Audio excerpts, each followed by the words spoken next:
ಕಾರ್ಯಕ್ರಮವನ್ನು ಸರ್ಕಾರದಿಂದ ಮಾಡಿದ್ದಾರೆ. ಈ ಒಂದು ಕಾರ್ಯಕ್ರಮದಲ್ಲಿ ಆಸೀನರಾಗಿರುವಂಥ ಮುನ್ಸಿಪಾಲಿಟಿ ಅಧ್ಯಕ್ಷರಾದಂಥ ಪಂಕಜ ಪ್ರಕಾಶ್ ಮೇಡಮ್ರವರೇ, ಹಾಗೆಯೇ ಉಪಾಧ್ಯಕ್ಷರಂತ ಸೌಭಾಗ್ಯ ಉಮೇಶ್ ಮೇಡಮ್ರವರೇ, ಹಾಗೆಯೇ ಆತ್ಮೀಯ ಮಿತ್ರ ಪಕ್ಷದ ಸದಸ್ಯರಾದಂಥ ಗಿರೀಶ್ ರವರೇ,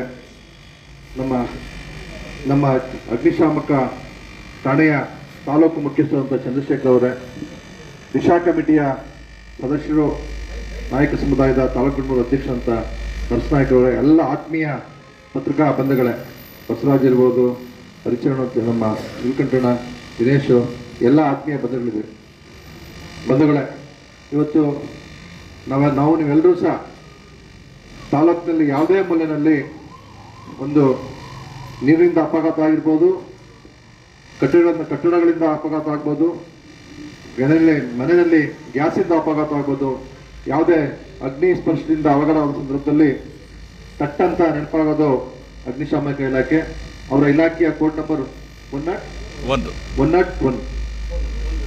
101 ಈ ನಂಬರ್ ಕೊಡಿದ್ರೆ ಬಹುತೇಕ ನಮಗೆ ಕನಿಷ್ಠ 15ರಿಂದ 20 ನಿಮಿಷದಲ್ಲಿ ತಾಲೂಕಿನ ಯಾವುದೇ ಮೂಲೆಗೂ ಸಹ ಒಂದು ಅಗ್ನಿಶಾಮಕ ವಾಹನವನ್ನು ಕಳಿಸಿ ನಮಗೆ ಸಹಾಯಕ್ಕೆ ಬರುವಂಥ ಇಲಾಖೆ ಅಗ್ನಿಶಾಮಕ ಇಲಾಖೆ. ಆ ಒಂದು ಇಲಾಖೆಯ ಸಿಬ್ಬಂದಿಗಳು ಬಾಂಬೆಯ ಸ್ಫೋಟದಲ್ಲಿ, ಢಾಕಾದಲ್ಲಿ ಆದ ಸ್ಫೋಟದಲ್ಲಿ 66 ಮಂದಿ ವೀರಮರಣವನ್ನು ಅಪ್ಪಿದ್ದಾರೆ. ಈ ಒಂದು ನಿಮ್ಮ ಸಾರ್ವಜನಿಕ ಸೇವೆಗೋಸ್ಕರ ಅವರು ತಮ್ಮ ಪ್ರಾಣವನ್ನು ಕಳ್ಕೊಂಡಿದ್ದಾರೆ. ಆ ಕುಟುಂಬಕ್ಕೆ ಶೋಕವನ್ನು ಭರಿಸುವಂಥ ಕುಟುಂಬಕ್ಕೆ ಶೋಕವನ್ನು ಭರಿಸುವಂಥ ಜೊತೆಗೆ ಧೈರ್ಯವನ್ನು ಹೇಳುವಂಥ ಆ ಒಂದು ಹುತಾತ್ಮರ ದಿನಾಚರಣೆಯನ್ನು ಇವತ್ತು ರಾಷ್ಟ್ರಾದ್ಯಂತ ಆಚರಣೆ ಮಾಡ್ತಾ ಇದ್ದೀವಿ.